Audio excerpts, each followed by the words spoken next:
I'm 41 years old and my wife is 37. We were married for 9 years when everything fell apart. I was finishing up my deployment overseas, about 6 weeks left before I could come home for good. This was supposed to be my second to last deployment before I could finally transition to a desk job stateside and stop leaving all the time. 9 years of marriage, and she'd been solid through every deployment, every missed birthday, every anniversary spent on video chat, every holiday where I was halfway across the world. She would send care packages with homemade cookies and handwritten letters. We would video call whenever my schedule allowed. She worked at a credit union back home and would tell me about difficult customers and office drama, normal stuff that somehow meant everything when you are thousands of miles away eating military rations. We got married in Georgia back before I really committed to making the military my career. It turned out pretty good for us, or so I thought. She knew what military life meant when she married me. The long separations, the uncertainty, the stress of it all, or at least I thought she knew. I got a call from an old buddy of mine one afternoon between shifts. We grew up together, played baseball in high school, got into the usual teenage trouble. He went into his family's concrete business after graduation while I joined up. We stayed close over the years, though we didn't talk as much as we used to. His wife and my wife were friendly, but not best friends or anything. He called me up and said he needed to talk to me about something serious. Right away, I knew something was wrong by his tone. He didn't waste time getting to the point. His wife had seen my wife with another man, not just having coffee or lunch, actually kissing him in a parking lot, hanging all over each other. I felt my heart beating faster when he told me. He explained that his wife needed new tires for her car. She ordered them online from Tire Rack and had them shipped to a discount tire auto place about 45 minutes away in another city. She drove out there to get them installed one afternoon. On her way back, she got hungry and pulled into a Wendy's drive-thru. That's when she saw them, my wife and some guy, standing in the parking lot next to her car. They were making out, not some innocent peck on the cheek, full-on kissing, his hands all over her. The guy was leaning against her car like he owned it. My buddy said his wife almost had a panic attack right there in the drive-thru line. She was shaking so hard she could barely hold the steering wheel. By the time she thought about taking photos, they got in the car and driven off. She sat in that parking lot for 20 minutes trying to calm down before she could drive home. My buddy said his wife was absolutely sure it was my wife. She recognized her car with the parking permit sticker on the windshield. She recognized my wife's face. There was no doubt in her mind. They figured that's exactly why my wife and this guy were meeting out there. Different city, somewhere nobody would recognize them. They probably thought they were safe. I didn't want to believe it. My wife sent me Bible verses every morning. She told me she prayed for my safe return every single night. She wore my dog tags when I was deployed because she said it made her feel closer to me. How could that woman be cheating on me? But my buddy and his wife had no reason to lie. We all grown up together. They knew what this would do to me. They wouldn't make something like this up. Right then, my buddy suggested I hire someone, get real proof before I did anything. His wife saw what she saw, but without photos or evidence, my wife could just deny everything. Make up some story about how it was mistaken identity or taken out of context. I needed documentation that couldn't be argued with. He also suggested I keep taking my wife's calls and emails. Pretend I was the ignorant husband who didn't know anything. Act normal, act loving, act like everything was fine. Meanwhile, gather evidence, build a case, then hit her with it all at once when I had everything I needed. His wife even got on the phone and told me the same thing. Keep pretending, keep acting normal, don't let on that I knew anything. They both felt terrible about what she saw. They debated for 2 days whether to tell me, but they said I deserved to know the truth.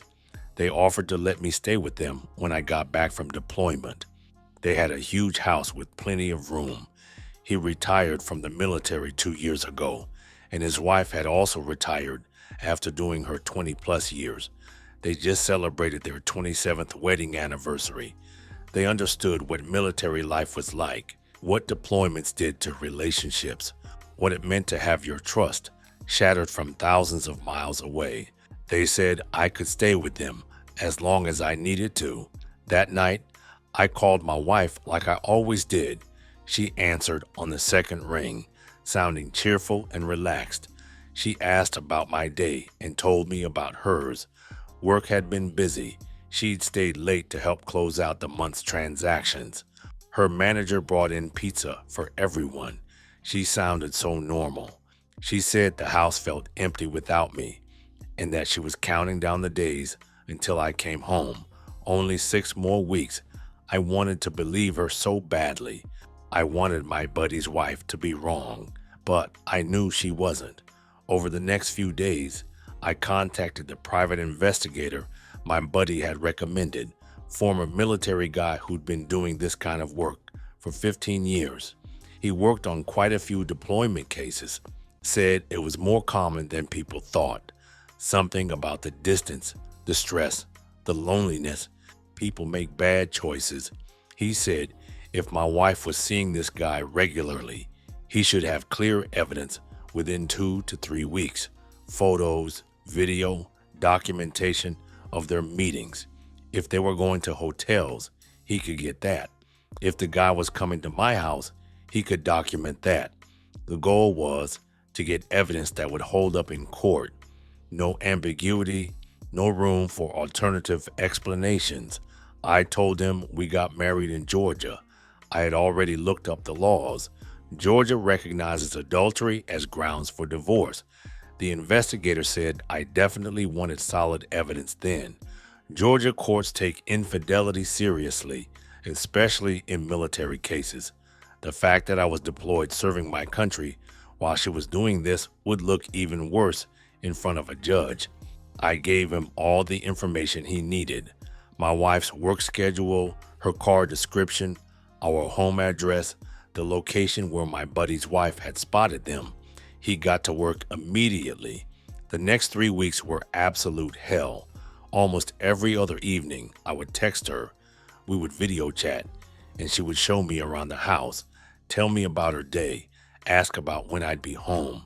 She would get all excited talking about how she was planning something special for when I got back. Told me not to make any plans for my first weekend home. Meanwhile, the investigator was sending me encrypted reports every few days. Day 3, he confirmed a male subject visiting my residence, arrived at 9:47 p.m., departed at 1:23 a.m., documented with photos and video. Day 7, subject spotted at a restaurant in another county, extensive physical contact observed, multiple photos obtained. Day 12, male subject identified, 43 years old, divorced, works as a salesperson for a cable company, not military. Day 18, pattern established. The guy visits my house every Monday and Friday evening, times it perfectly with when my wife knows my call schedule, stays 3 to 4 hours. The relationship was clearly intimate. Each report felt like another punch to the gut. I also consulted with a divorce attorney that my buddy had recommended. She handled several military divorce cases. She said the evidence I was gathering was excellent. Georgia law was on my side. The fact that I was deployed, serving my country, while my wife was cheating, would play very well in court. Plus, I was being smart about it, not confronting her, not making threats, just documenting facts. I asked about our house. We bought it together 3 years ago, saved up, put down 20%. It was in both our names. The attorney said with this kind of evidence, I would have a strong case for keeping the house or getting a larger share of the equity. Georgia courts can consider fault when dividing property. They can also consider it when deciding on spousal support. My wife made decent money at the credit union, so that helped my case too.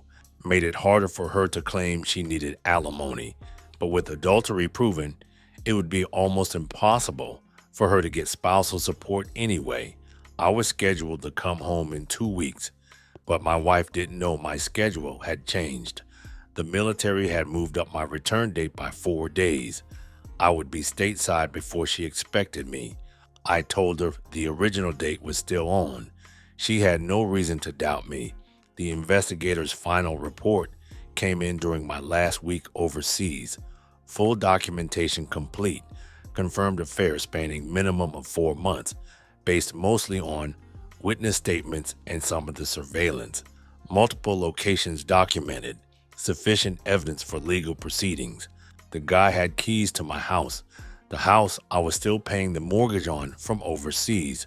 That detail hit me harder than anything else. He could come and go whenever he wanted. I flew back on a Friday afternoon. My buddy picked me up from the airport and we drove straight to his house. His wife had set up the guest room with fresh sheets, towels, even some of my favorite snacks. She gave me a big hug and told me I was doing the right thing, that I deserved better than this. That night, I sat in their guest room, looking through all the investigators' evidence on my laptop. Photos of my wife and this guy walking into restaurants holding hands. Video of him arriving at my house with flowers and a bottle of wine. Footage of them kissing on my front porch before going inside. All of it time-stamped, dated, undeniable. I'd spoken to my attorney and we had a plan. My wife would be served at her work on Monday morning at 10:30 a.m., right after her weekly department meeting. The timing was intentional, public enough that she couldn't cause a scene, but private enough to spare her complete humiliation. Some people might think I was being cruel, but I spent 3 weeks pretending everything was fine while she lied to my face every single day. She had 4 months to come clean, 4 months to show me even a shred of honesty or remorse. Monday morning, I woke up at 5 a.m., couldn't sleep anyway. I drank coffee with my buddy in his kitchen while his wife made us breakfast that neither of us really wanted. At 10:15 a.m., I got a text from my attorney saying the process server was on the way. At 10:37 a.m., another text saying it was delivered. At 10:42 a.m., my phone rang once, my wife's name on the screen. I didn't answer. She didn't call back. No text came through, nothing. I'd moved my personal belongings out of the house while my wife was away the day before with my buddy's help. Some of my clothes, some of my military gear, certain things from my office, photos of my family, the gun safe. I didn't touch anything else. Didn't want to set her off. At 2 p.m., my lawyer called. She said my wife had signed for the papers without any issue. Didn't make a scene, didn't ask questions, just took them and went back to work. My attorney said she seemed almost emotionless about it, cold, like she'd been expecting it or didn't care. My attorney said, based on what the process server said, it was like she had a stone face. Sometimes people just shut down when they're caught. Sometimes they don't fight because they know they can't win. That evening, my buddy and I just stayed at his house, ordered Chinese food, and watched a baseball game. My phone never rang. No texts, no calls, nothing. It was like she just accepted it and moved on. The silence was almost worse than if she'd been blowing up my phone. At least then I'd know she cared, even if it was too late. But there was nothing, just nothing. The next few weeks were strange because of how smoothly everything went. My wife hired an attorney within a week, but she didn't fight anything. Her attorney reached out to mine with a simple message. His client would accept the terms as filed. No mediation requested, no counseling suggested, no attempts to reconcile, just acceptance. My attorney said it was one of the easiest divorce cases she ever handled. Most people fight tooth and nail, especially when there's a house involved, but my wife didn't want any of it. The evidence came out during discovery. My attorney submitted the investigator's full report, every photo, every video, every documented instance of this guy coming to my house, of them meeting in restaurants, of their affair spanning months while I was deployed. My wife's attorney called my attorney 3 days after receiving the evidence. They wanted to discuss settlement terms. Translation, they knew they had no case. Georgia's fault-based divorce law was clear. Adultery basically killed your chances of getting anything almost. And when the wrong spouse was deployed military, serving their country while the cheating spouse was betraying them at home, judges didn't look kindly on that. The settlement was straightforward. I'd keep the house. She didn't want it anyway, said she couldn't afford it on her own. She would keep her car and her personal belongings. We would split the savings account down the middle. No spousal support requested. Each of us would cover our own legal fees. Her attorney presented the terms to mine, and that was that. No negotiation, no back and forth, no fighting. She just gave up everything without a word. The final divorce hearing was scheduled for 8 weeks after I served her. I wore my dress uniform. My attorney suggested it, said it reinforced the narrative, the deployed service member versus the unfaithful spouse. My wife showed up in a conservative black dress, hair pulled back, minimal makeup. She sat on her side of the courtroom and didn't look at me once. Her attorney did all the talking. The judge reviewed the evidence in chambers. Took about 30 minutes. When he came back, his expression was stone. He granted my petition for divorce on the grounds of adultery, property division as we'd settled. No spousal support. Case closed. The whole thing took less than an hour. When it was over, my wife stood up, gathered her things, and walked out. Never looked back, never said a word, just left. I sat there for a minute, watching her go. This woman I loved for 9 years, who I thought I knew inside and out. She walked out of that courtroom and out of my life like I never existed. After the divorce was final, I moved back into the house, changed all the locks the same day. My buddy helped me move my stuff back in from its place. My wife had already moved out by then, took her clothes, her personal items, and left everything else, the furniture, the dishes, the decorations, just packed up her life and disappeared. Never heard from her, never got a call or text or email. It was like she just vanished from my life completely. The house felt weird, being there without her. It looked the same but felt completely different, empty in a way that had nothing to do with furniture. I kept myself busy with work. The military gave me that desk job I'd been wanting. No more deployments, no more months away from home. Funny how I'd been looking forward to that for years, and now it didn't matter because there was no one to come home to. I heard through mutual acquaintances that she moved in with the guy she was cheating with. They got a place together about a month after our divorce was final. Good for them, I guess. They deserved each other. My buddy and his wife became even closer friends after everything. I had dinner at their house at least once a week. We would watch football, play cards, just hang out. They never brought up my ex-wife unless I did first. They just let me be, let me heal at my own pace. That's real friendship. Update. About 11 months after the divorce was final, my buddy called me one afternoon, said he had something to tell me, but wasn't sure if I wanted to know. I told him to just say it. Turns out, my ex-wife and her boyfriend had been arrested. Apparently, they'd been selling drugs together. Not just marijuana or anything minor. They were selling heroin. The real kicker was they sold to an undercover cop. Got caught in a sting operation at some hotel. Both were facing serious charges. Possession with intent to distribute, multiple counts. They were looking at real prison time if convicted. My buddy asked if I was okay. I honestly didn't know what to feel. Part of me felt vindicated, like the universe was delivering some kind of cosmic justice. Part of me just felt sad. Sad that the woman I'd married had fallen so far. Sad that 9 years of my life had been wasted on someone who turned out to be nothing like I thought they were. My buddy said his wife had been following the local news and saw their mugshots online. He offered to send me the links if I wanted to see them. I told him no thanks. I didn't need to see that. I'd already spent enough time looking at evidence of her betrayals. I didn't need to add mugshots to that collection. The last I heard, they both took plea deals. She got 3 years in state prison. He got 5 because he had priors. I never visited her, never wrote to her, never acknowledged her situation in any way. As far as I was concerned, she stopped being my problem the day that judge signed our divorce papers. It's been over a year now since everything went down.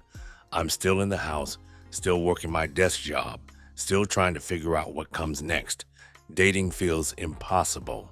How do you trust someone again after something like that? How do you let someone into your life when the last person you trusted completely destroyed you? My buddy and his wife keep trying to set me up with people. Friends of his wife, co-workers, distant relatives. I appreciate it, but I'm not ready. Maybe I never will be. Some nights are harder than others. Some nights I lie awake wondering how I missed it. What signs did I overlook? What red flags did I ignore? But most nights, I just feel relieved. Relieved that I found out when I did. Relieved that I didn't waste another 9 years on someone who didn't deserve me. Relieved that I had friends who cared enough to tell me the truth, even when it hurt. A couple of friends found out about the divorce and wondered if I had any regrets on how everything went down. If I should have confronted her, given her a chance to explain, tried to work it out. The answer is no, not even a little bit. She had 4 months to come clean, 4 months to show me even a shred of honesty. She chose to lie every single day instead. She chose to bring another man into our home, into our bed, into the life we built together. Those were her choices. I just responded to them. The truth is, I survived. The truth is, I'm better off without her, even if it breaks your heart that you are without them, especially if it breaks your heart, because a heart can heal, but a life wasted on the wrong person, that's time you never get back.